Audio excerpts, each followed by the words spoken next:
기도하겠습니다. 하나님 감사합니다. 이 저녁에 주님께서 우리 함께하여 주시고 붙들어 주시는 걸 감사합니다. 지난 3일 동안에도 주의 말씀에 의지하여서 아버지 비록 세상에서 있었지나 그 안에서도 주님을 의지하며 승리케 하여 주셨다가 이 밤에 주 앞에 나와 우리 함께 예배를 드립니다. 이 시간에 말씀을 통해서 우리 함께 역사하여 주시고 우리 안에 행여나 주 앞에서 잘못된 죄악의 것이 있다면 하나님 앞에 내려놓고 다시 한번 일어설 수 있도록 주님께서 축복하여 주시고 문제 앞에 있는 기도들 주님 앞에 아뢰을 때 하나님께서 그 기도 속에서 응답하여 주시옵소서. 귀한 감사의 물드린 손길 지어 기억하여 주시고 하나님 정말 하나님 은혜에 감사해서 드렸사오니 하나님께서 더 많은 것들로 베풀어 주시고 하나님 그 삶이 형통할 수 있도록 주여 축복하여 주시옵소서. 감사드리며 예수 그리스도의 기도합나이다. 아멘. 할렐루야. 아멘. 수요일에 오신 여러분 주님의 환영합니다. 날씨가 많이 시원해지고 있습니다. 환절기에 감기들 조심하시고 또 더욱더 건강하셔서 이 가을에 하나님 옆에 더 영광 돌리시는 주의 성도님 되시길 주의 이름으로 축복합니다. 아멘. 지난 시간에 제가 엘리와 사무엘의 가정에 대한 비교의 말씀을 증거했었습니다. 사무엘은 점차 하나님의 사람으로 자라가고 있는 반면에 엘리의 가문은 겨우 멸망의 길을 가는 그런 가문이 되었다는 것을 말씀을 통해서 드렸습니다. 엘리는 하나님의 특별한 선택과 은혜를 받았음에도 불구하고 하나님의 뜻을 온전히 헤아리지 못하고 자신의 뜻대로 살아감으로 인해서 결국은 제사장이라는 아주 특별한 은혜를 하나님께서 주셨는데 그 가문이 제사장의 직분에서 끝나는 그런 비극적인 가문이 되었습니다. 그래서 본문에서는 이제 앞서 두 가지 죄악에 대해서 언급을 했었죠. 첫째는 그들이 에벨을 멸시했다는 것이죠. 홈리와 비나스가 했던 것들은 그들이 가져왔던 예배자들이 가져왔던 그 제물들을 함부로 탈취했던 사건들이 나타나고 있습니다. 이것은 그들이 단순히 도덕적인 실수가 아니라 고의적으로 죄를 범했다는 것이죠. 어떻게 그들이 이런 죄를 범하게 되었을까? 성경은 그들이 하나님을 알지 못하였다라고 기록을 하고 있습니다. 어떻게 제사장의 직분을 감당하면서 하나님을 알지 못할까? 우리는 참 의아할 수 있습니다. 제가 어제 유천동에 그 식사를 하러 갔는데 그 건너편에 식당에 이런, 식당은 아니고 학원이었는데요, 학원에 이런 문구가 있었습니다. 악보를 볼 수 없어도 악기를 연주할 수 있다. 여러분 이해하시죠? 악보를 볼 수 없어도 악기를 연주할 수 있다라는 문구를 음악학원인데 그러게 써놨더라고요. 자, 악보를 볼 수 없어도 악기를 연주할 수 있습니다. 악보를 볼 수 없어도 노래를 할 수 있습니다. 그렇죠? 그래서 특별히 어떤 분들은 음악적 감각이 뛰어나서 절대음감이라고 하죠. 그래서 악보를 전혀 몰라도 음악의 소리만 들어도 그 음을 알 수 있는 그런 정도에까지 소유를 할 수 있는 사람들이 간혹 있습니다. 그래서 TV에서도 절대음감이 나오거나 또 그런 악보를 전혀 읽지 못하는 어떤 사람들이 연주하는 그런 장면들을 참 많이 봅니다. 물론 성가대에서 사역하시는 분들도 간혹 악보를 못 보시는 분들이 있어요. 그런데 어떻게 노래를 부르세요? 그렇게 악보를 볼 수 없어도 연주도 가능하고 또 노래도 가능합니다. 그러나 결론은 어떻습니까? 악기를 연주하고 노래를 점점 하다 보면 악보를 볼 수 있어야 됩니다. 언제까지 악보를 보지 못할 수는 없는 것입니다. 왜냐하면 새로운 곡도 배워야 되고 또 혼자만 하는 것이 아니라 여러 명이 함께 하다 보면 결국은 악보를 보아야 됩니다. 그래서 처음에는 물론 악보를 볼 수 없어 악기를 연주할 수 있습니다라고 문구를 해놨겠지만은 결국은 그들이 가리키는 건 악보를 보는 것을 가리키는 거죠. 이와 마찬가지입니다. 하나님을 알지 못해도 어떻게 하나님의 제사장을 섬길 수 있었을까? 가능하죠. 요즘으로 말하면 그렇습니다. 계승적 신앙생활을 하는 사람들을 이야기하는 거죠. 계승적 신앙생활이 무엇입니까? 바로 쉬운 말로 하면 모태신앙을 가리키는 겁니다. 어렸을 때부터 부모를 따라서 교회에 와서 교회에서 예배 생활을 하고 심지어 나중에는 자라서 직분자까지 이르는 사람이 있습니다. 그런데 그 모태의 신앙 중에 일부는 정말 하나님을 알지 못하고 직접적으로 만난 경험이 없다라는 것이죠. 그래서 열심히 교회에서 봉사를 하고 모든 것들을 다 하는 것 같습니다. 그러나 실제적으로 그들은 하나님을 만나본 적이 없는 사람들이 있다라는 것이죠. 그래서 형식적으로 예배를 드리고 직분도 그냥 어떤 일의 개념으로서 감당하는 그런 분들이 있습니다.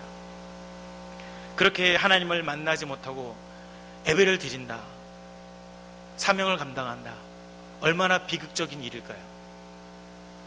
왜 예배를 드려야 되는지, 왜 내가 하나님 앞에 쓰임받아야 되는지 그런 목적의식조차도 없이 그냥 예배하고 그냥 직분 감당하고 주신 교회에서 임명을 했으니까 그렇게 생각하는 거죠. 아, 교회에서 이거 하십시오 했으니까 마치 하나님이 준 게 아니라 교회에서 일을 시켰다라는 식으로 받아들여서 그렇게 일을 감당하시는 분들이 있다라는 것이죠. 그러나 정말 중요한 것은 우리가 하나님을 만나야 된다는 사실입니다.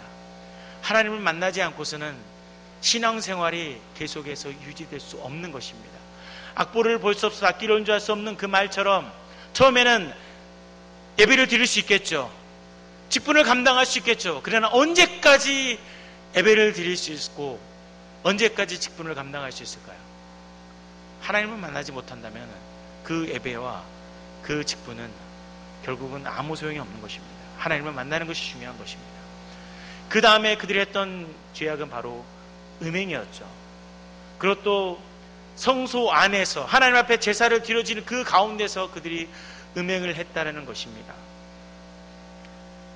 그들을 가리켜 성경은 불량자라고 이야기합니다. 제사장임에도 불구하고 하나님은 그들을 가리켜 불량자라고, 가치 없는 사람들이라고 이야기를 하고 있는 것입니다. 이런 죄악에 관해서 엘리가 어떻습니까? 꾸짖는 장면이 나타납니다. 그래서 23절에 보면은 그들에게 이르되 너희가 어찌하여 이런 일을 하느냐, 내가 너희 악행을 이 모든 백성에게서 듣노라라고 이야기를 합니다. 처음에는 엘리가 그들이 하는 행위에 관해서 꾸짖는 것처럼 보입니다. 그러나 그 뒤에 24절에 보면은 내 아들아 그리하지 말라, 이것은 꾸짖는 것이 아니라 이것은 달래는 말씀입니다. 엘리는 그들이 정말 하나님의 말씀을 어기면서 죄악 가운데 있음에도 불구하고 그들을 정말 하나님의 마음으로 꾸짖고 그들이 돌아서기를 바라야 되는데 어떻게 꾸짖냐면은 하지 말라 하면서 그 안에는 달래는 말들이 같이 있던 것입니다.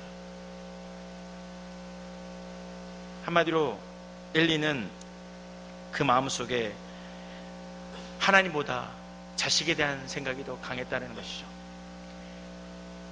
엘리의 이 말이 얼마나 효력이 없는지는 바로 그 뒤에 나오는 말씀이 바로 말씀을 증언해 줍니다. 뒤에 말씀을 보면은 25절에 하나님께서 뭐라고 하시냐면 그들이 아버지의 말을 듣지 아니하니까 여호와께서 그들을 죽이기로 뜻하셨음이라고 바로 뒤에 구절에 나옵니다. 얼마나 아버지의 말을 무시했으면은, 아버지가 하지 말라고 했는데 물론 그 뒤에 타의리는 말을 했을지라도 아버지가 한번 그 이야기에 대해서 언급을 했음에도 불구하고 그 아들들은 그 이야기를 듣지도 않고 여전히 죄악을 행했다는 것입니다. 그로 인해서 오늘 본문에 읽은 말씀은 엘리의 집안에 하나님께서 심판을 선고하시는 말씀입니다. 그러면서 오늘 27절을 시작하는데 하나님께서 엘리에게 하시는 말씀이 너희는 특별한 은혜와 특권을 받았다라고 이야기하십니다. 28절 말씀을 보면은 이스라엘의 모든 지파 중에서 내가 그를 택하여 제사장으로 삼아 그가 내 제단에 올라 분향하며 내 앞에서 에봇을 입게 하지 아니하였느냐라고 이야기하십니다. 여기서 그는 바로 아론을 이야기하고 있는 것입니다. 하나님께서 이스라엘 많은 백성들 중에 특별히 아론을 택해서 그 아론으로 하여금 영원한 제사장의 직분을 감당할 수 있게끔 은혜를 주셨습니다. 얼마나 그게 은혜입니까? 수많은 사람들이 있는데 그 수많은 사람들 중에 단 한 명 아론을 택해서 하나님께서 그를 특별하게 하나님의 제사장으로 세웠고 그리고 그 제사장의 직분을 영원토록 섬길 수 있게끔 하나님께서 주셨는데 이게 얼마나 큰 특권이냐라는 것이죠. 그런데 이런 영원한 특권을 줬음에도 불구하고 이 모든 것들이 이 엘리의 죄악으로 인해서, 그리고 홈리와 비느하스의 죄악으로 인해서 이 가문 속에서 있었던 영원한 제사장 직분이 끝나는 것이었습니다. 그래서 솔로몬 시대 아비아다를 끝으로 이 아론에게 이어졌던 제사장의 직분이 끝나게 되는 것입니다. 이 엘리의 가문이 엘리를 통한, 그리고 그 아들들을 통한 죄의 결과가 결국은 그 가문 속에서 제사장이라는 것이 더 이상 볼 수 없게 되었다는 것이죠. 대대로 하나님을 섬겼고 대대로 예배를 드렸던 그 예배 집안이었는데 한순간에 그 집안의 모든 것들이 끊겼다고 생각해 보십시오. 얼마나 비극적인 사건인지 모릅니다. 그러면서 하나님은 엘리를 책망하시죠. 그런 은혜를 주었음에도 불구하고 어찌하여 예물을 밟으며 내 아들들을 나보다 더욱 중히 여겨 내 백성의 이스라엘이 되려는 가장 좋은 곳으로 너희를 살찌게 하느냐라고 책망을 하십니다. 하나님은 제사장으로 하여금 충분한 것들을 누릴 수 있게끔 그들에게 공급하셨습니다. 그럼에도 불구하고 홈리와 비느하스는 어떻습니까?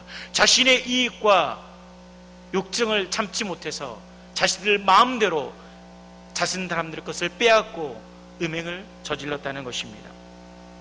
그러면서 백성의 죄를 회개케 하고 그들의 죄를 하나님께 가져가야 됨에도 불구하고 그런 제사장의 직분을 가지고 있음에도 불구하고 오히려 그들이 죄를 범하였음을 하나님께서 책망하고 계시는 것입니다. 무엇보다도 본문에서 이야기하는 것이 무엇입니까?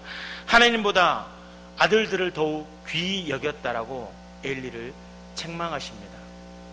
즉 엘리는 제사장의 직무를 올바르게 이행하지 못한 것이죠. 비록 그들의 아들들이었지만은 아들들이 만약에 죄를 범하였다면 그 죄에 대해서 적극적으로 그 죄에 관해서 대응을 해야 됐었습니다. 책망을 하든지 쫓아내든지 어떤 방법을 통해서든지 그 아들들을 돌아오게끔 해야 됐었습니다. 그러나 그렇지 못했다는 것이죠. 엘리에 관해서 5월달이면 항상 많은 사람들이 이 설교를 하십니다. 엘리의 가정과 사무엘의 가정을 비교하면서 가정교육의 중요성에 대해서 이야기를 하시죠. 그러면서 엘리를 신앙교육을 실패한 가정의 예로 많이 들고 있습니다. 만약 엘리가 올바른 교육을 했었다면 그들이 하나님을 알지 못했을까요? 잠언 23장 13절에서 14절 말씀을 보면은 아이를 훈계하지 아니하려고 하지 말라. 채찍으로 그를 때릴지라도 그가 죽지 아니하리라. 내가 그를 채찍으로 때리면 그의 영혼을 소원에서 구원하리라 라고 말씀을 합니다. 무슨 말씀입니까? 말을 듣지 않거든 채찍으로 때려라. 쉽게 말하면 죽지 않을 거면 때려 죽여도 된다라는 말이죠. 우리말로 하면은. 여러분 집에 가서 아들들에게 자녀들에게 죽지 않을 만큼 때리셔도 된다라고 말씀드릴 수 없습니다. 요즘같이 만약에 죽지 않을 만큼 때리면 어떻게 될까요? 아동학대로 신고당합니다. 절대 때리시면 안 됩니다. 뭐 재밌는 사건들이 많아요. 그래서 누가 때리냐 부모님이 때렸다고 신고하는 그런, 심지어 112에 전화해서 누가 때렸냐 그거 부모님이 때렸다고 전하는 아이들도 있습니다. 그렇기 때문에 죽지 않을 걸 때리면 안 됩니다. 절대로 때리지 마십시오. 그런데 본문에서는, 사문에서는 때려라라고 얘기를 하잖아요. 오늘날 이 말씀을 우리 가운데 적용한다면 어떻게 할까요? 물론 때리다 보면은 그렇습니다. 제일 처음에는 이성적으로 하다가 제일 처음에는 어떠죠? 감정이 실리시죠? 많이 때려보셨잖아요. 그죠?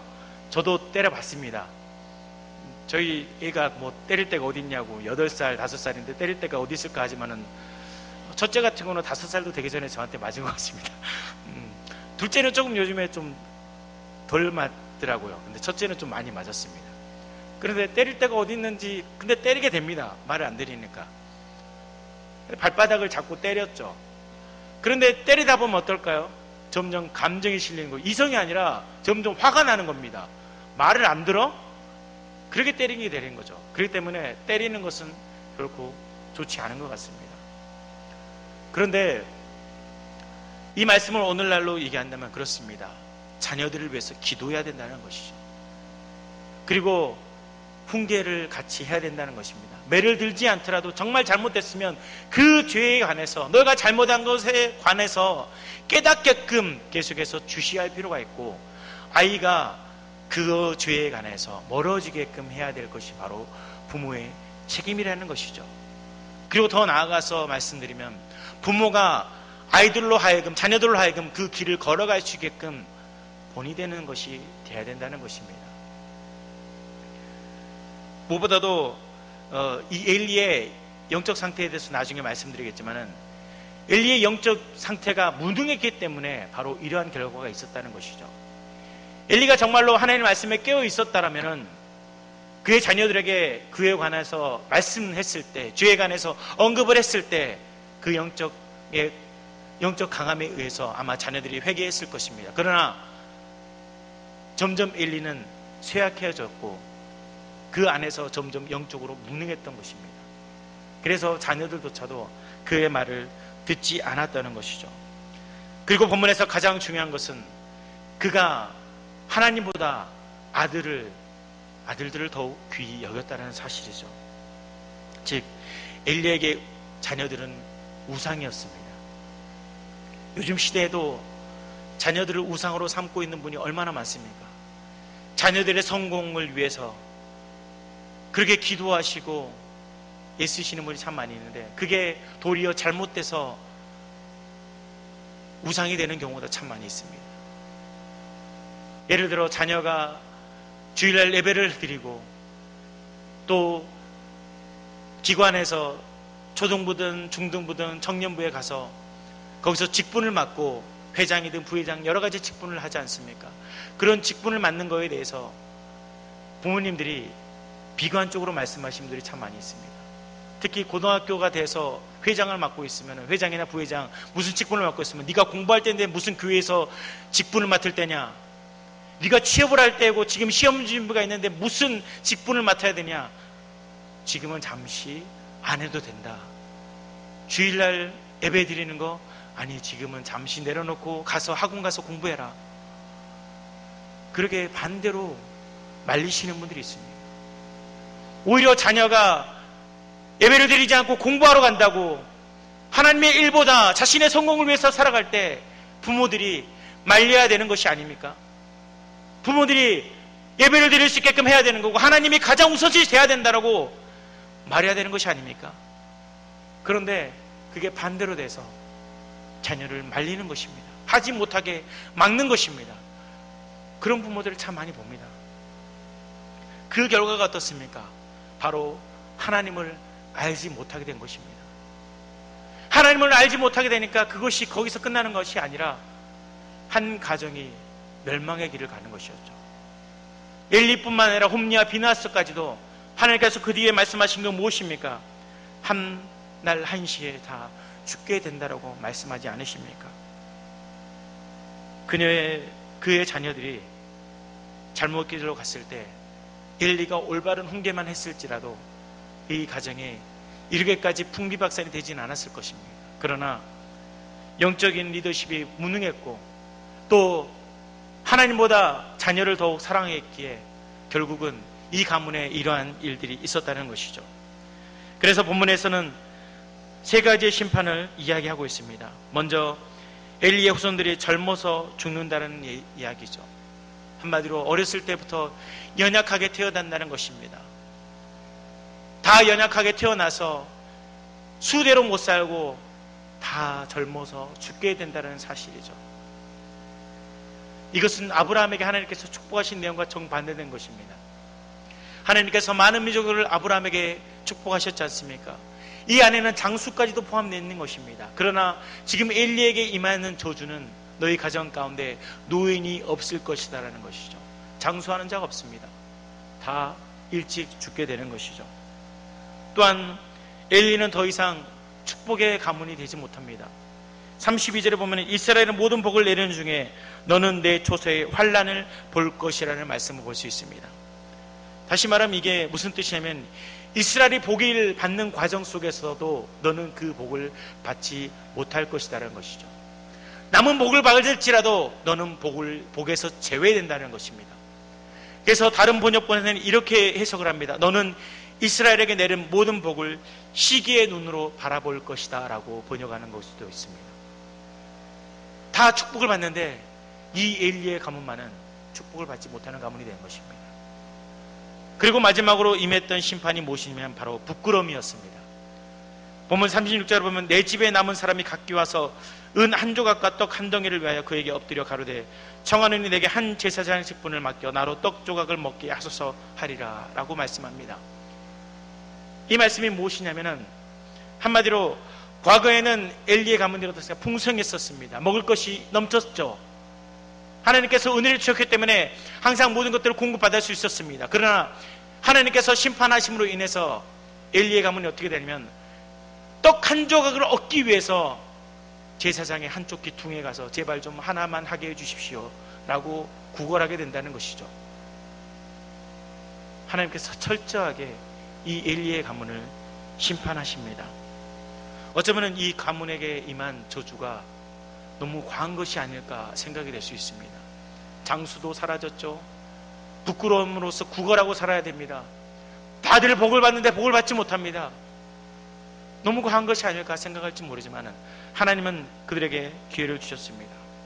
그러나 그들은 끝끝내 하나님보다 자신의 뜻을 세워서 살아갔었습니다. 그리고 무엇보다도 그들이 죄를 행했던 그 모든 것들이 직접적으로 하나님께 죄하겠다는 것이죠. 그리고 마지막에 말씀드렸듯이 이 가문이 홈니와 비나스가 한날 한시에 죽임을 당하게 되는 것입니다. 그러면서 이 한 가문이 몰락하는데 그 과정 속에서 하나님께서 하나의 말씀을 또 한 가지 하시는 게 무슨 말씀이냐면 35절의 말씀입니다. 우리 다 같이 35절 말씀 한 목소리로 다 같이 읽어보도록 하겠습니다. 시작. 내가 나를 위하여 충실한 자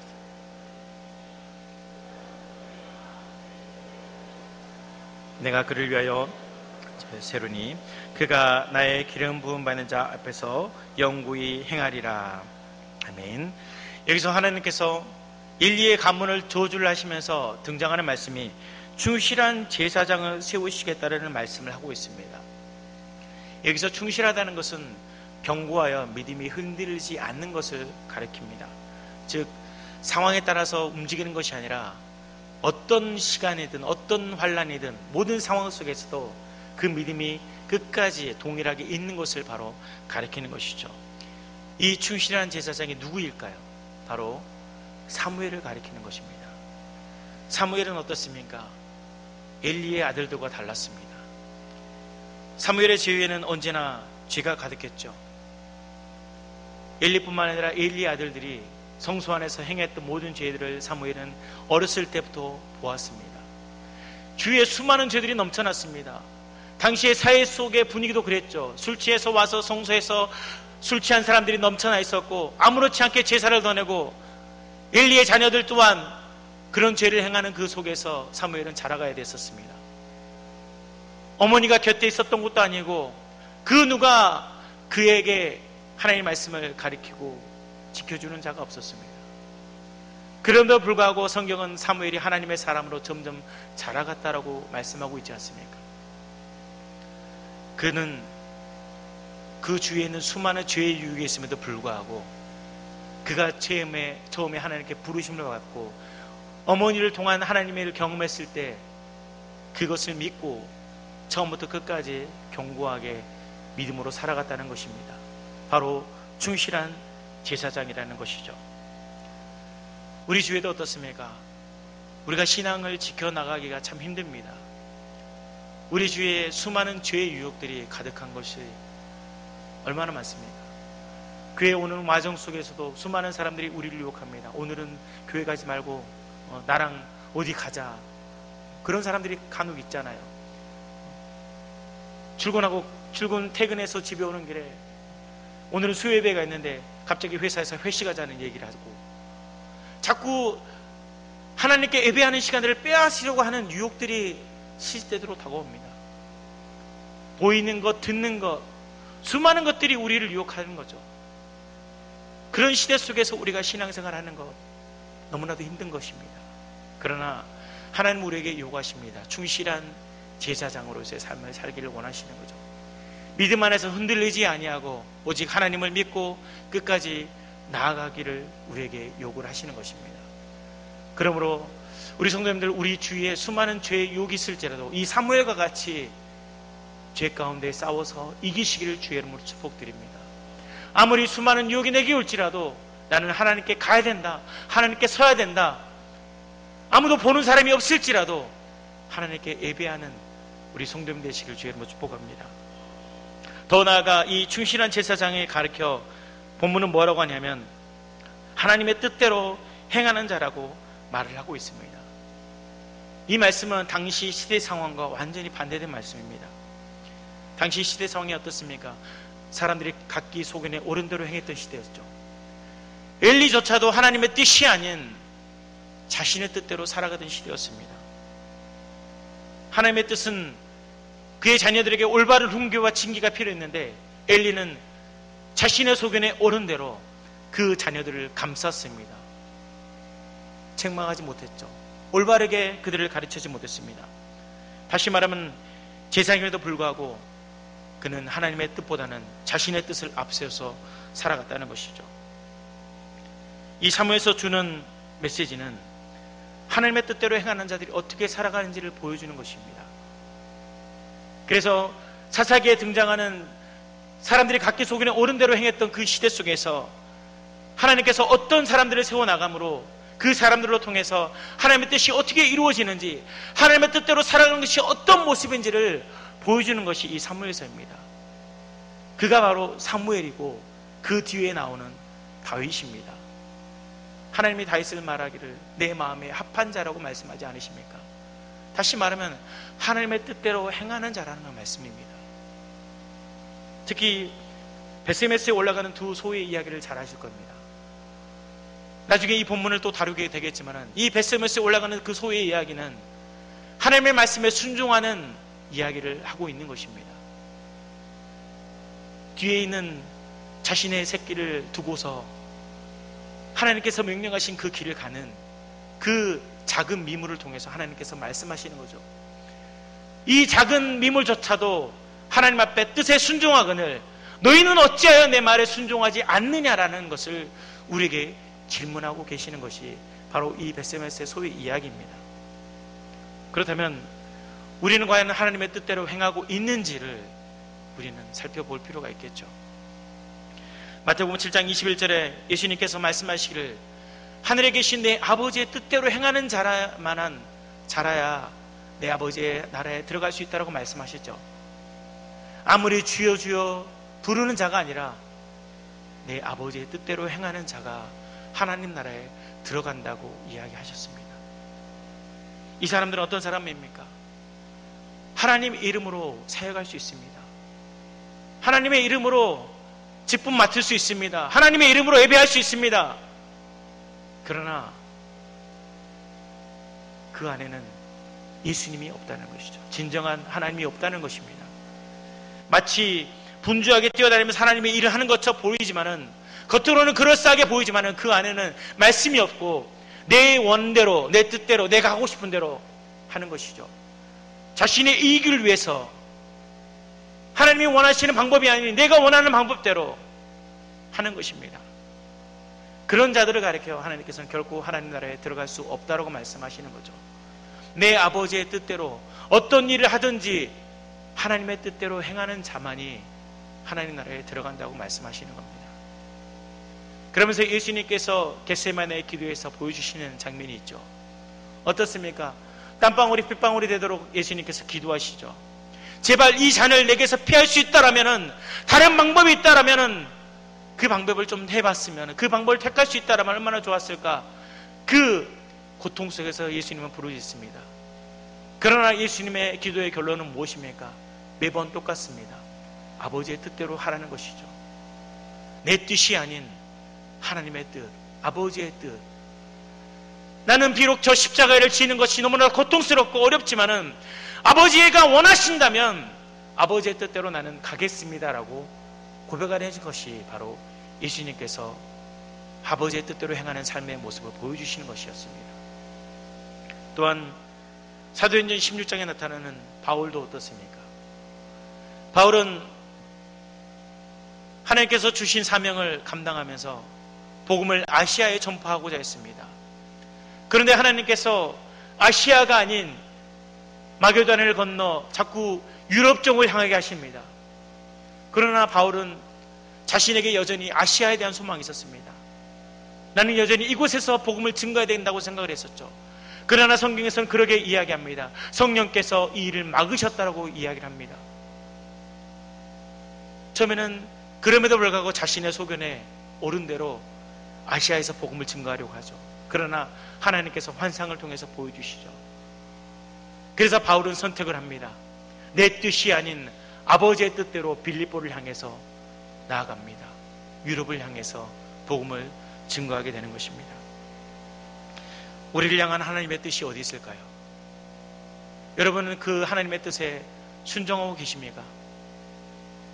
하나님의 뜻이 우리 각자에게 어떻게 있는지는 다 알 수 없습니다. 그러나 하나님은 우리의 길을 아시고 우리를 인도하시고 계십니다. 우리가 가다 보면은 이것은 아닌 것 같다라는 생각이 들지 않으십니까? 간혹 내가 계획하고 내가 이루었는데 간혹 그것이 아니다라는 강한 어떤 믿음이 생길 때가 있습니다. 어떤 일들이 생길 때가 있습니다. 그것이 바로 하나님의 말씀이 아닐까요? 하나님께서 원하시는 또 다른 방법이 아닐까요? 그렇다면 우리는 거기 서서 하나님이 원하시는 방법으로 가야 될텐데 끝까지 서서 자신의 뜻대로 고집하고 나간다면 어떻게 될까요? 하나님이 원하신다면, 하나님의 뜻이 그것이라면 여러분 멈춰서서 하나님의 뜻대로 살아가실 주 이름으로 축복합니다. 지금 여호수아를 우리가 새벽부터 계속 말씀을 묵상하고 있지 않습니까? 여호수아 말씀에 보면은 요단강을 건너는 사건이 등장을 합니다. 요단강을 건너는 방법은 단 한 가지였습니다. 무엇일까요? 그것은 하나님의 법궤를 따라가는 것이었습니다. 여호수아 3장 3절 말씀에 보면은 하나님께서 레위지파의 제사장들이 언약궤를 매는 것을 보거든 그 뒤를 따르라라고 말씀하셨습니다. 언약궤를 매는 것을 보면 그 뒤를 따르라. 언약궤는 하나님의 임재의 상징이었습니다. 보통 일반적 전쟁을 치른다면 전쟁의 모습은 어떻습니까? 앞에 보병이 섭니다. 그리고 뒤에 어떻습니까? 전차병들이 서죠. 그 다음에 제일 뒤에는 장거리 공격할 수 있는 부대들이 섭니다. 화살이나 공병 그런 것들이 서는 거죠. 제일 앞에 법궤가 서는 일은 없습니다. 그런데 하나님의 행진을 보면 항상 법궤가 앞에 있습니다. 그리고 뒤에 이어서 전쟁을 치를 수 있는 사람들이 등장을 합니다. 이것은 전쟁의 주체가 바로 하나님이시라는 것을 보여주는 말씀이죠. 그런데 이 하나님의 법궤를 따라가는 데 있어서 4절 말씀을 보면은 그러나 너희가 그 사이의 거리가 2000규빗쯤 되게 하고 그것에 가까이 하지는 말라라는 말씀을 볼 수 있습니다. 법궤를 따라가는데 법궤와 너희가 2000규빗쯤 되게 하라. 약 900m 정도 됩니다. 2000규빗은. 그런데 법궤를 따라갈 때 왜 하나님이 900m나 되는 거리를 왜 떨어지게 하셨을까요? 그 뒤에 나오는 말씀이 뭐냐면 너희가 행할 길을 알리니 너희가 이전에 이 길을 지나보지 못하였음이라 라고 말씀하고 있습니다. 다시 말씀드리면 어떤 말씀이냐면 지금 이스라엘이 가는 길은 너희가 알지 못한다는 것입니다. 너희들이 가는 길은 내가 알고 있다는 것이죠. 다시 말씀드리면 이 법궤는 하나님의 말씀을 의미합니다. 하나님의 말씀보다 앞서지 말라는 것입니다. 하나님의 말씀이 가는 대로 너희는 가야 된다는 것을 이 법궤를 따라가는 이스라엘 백성에게 강조하셨던 것이죠. 그래서 법궤가 쓰면은 가는 것이고 법궤가 가면은 같이 가는 것, 이것이 바로 하나님께서 이스라엘 백성에게 가르쳐 주셨다는 것이죠. 말씀 앞에 서는 것, 말씀 뒤에 따라가는 것. 한마디로 하나님께서 하나님의 뜻이 여기 있다라면은 너는 그 뜻에 굴복하고 순종해야 된다는 것입니다. 법궤는 저기를 가는데 나는 여기를 가겠습니다, 이게 아니라는 것이죠. 법궤가 멈춰 있는데 너만 가느냐? 아니라는 겁니다. 뒤에 서서 하나님의 법궤가 어디로 움직이는지를 보고 따라라 가라고 말씀하시는 것이죠. 우리의 생각이 우선이 아니라 하나님의 생각이 우선이 되어야 된다는 말씀입니다. 엘리의 가문은 어떻습니까? 철저히 하나님의 뜻이 아닌 자신의 뜻과 마음 뜻대로 살았습니다. 내가 하고 싶은 대로, 내가 취하고 싶은 대로 살았던 것이 엘리의 가문이었습니다. 그 결과가 결국 그 가문의 멸망이었습니다. 그러면서 하나님께서 그 가문을 멸망시키시면서 하셨던 말씀이 충실한 제사장을 세우실 것인데, 그 충실한 제사장은 어떤 사람? 하나님의 뜻대로 행하는 자, 하나님의 마음에 합한 자라고 이야기를 하시고 계시는 것입니다. 결론으로는 과연 우리가 하나님의 마음에 합한 자일까요? 그렇다면 여러분, 하나님의 뜻 가운데 살아가시길 주의 이름으로 축복합니다. 내가 생각하는 대로, 내가 원하는 대로 살아가는 것이 아니라 하나님께서 말씀하신 것이라면 그것이 어떤 말씀이든지 순종하고 믿음으로 걸어가야 된다는 사실이죠. 하나님의 마음에 합한 자라는 것은 그의 뜻대로 행하는 자이며, 이것이 우리에게 은혜입니다. 이것이 우리가 형통할 수 있는 길입니다. 내가 내 마음대로 가는 것이 형통한 길이 아니라 하나님이 인도한 길로 걸어갈 때 그것이 형통한 길이 될 수 있다는 것입니다. 그러므로 오늘 말씀 가운데 여러분이 다시 한번 다짐하시고 내 뜻이 아닌 하나님의 뜻 안에 여러분의 무릎을 꿇으시고 순종하시기를 주의 이름으로 축복드립니다. 기도하겠습니다. 하나님 감사합니다. 우리에게 주신 말씀 감사합니다. 하나님, 우리가 하나님의 뜻에 순종하길 원합니다. 엘리는 하나님의 뜻 가운데 순종하지 못하고 그 시대 사람들과 동일하게 자신의 뜻대로 살아갔습니다. 그 결과 그 가문이 제사장의 직분으로 인해서 멸망당한 것을 보았습니다. 하나님, 우리에게 주신 은혜가 너무나 더 큰데 우리가 여전히 우리의 뜻대로 살겠다고 발버둥 치고 있지 않습니까? 하나님, 우리가 하나님의 뜻 안에 순종하게 하여 주시옵소서. 하나님께서 말씀하신다면 내 마음을 내려놓고 하나님이 원하시는 그 삶을 살아갈 수 있는 우리 성도님 될 수 있도록 도와주시고, 그것이 은혜이며 그것이 하나님께서 주신 귀한 삶인 것을 깨닫고 믿음으로 살아가는 충실한 제사장의 직분을 감당하는 우리 성도님 되게 하여 주시옵소서.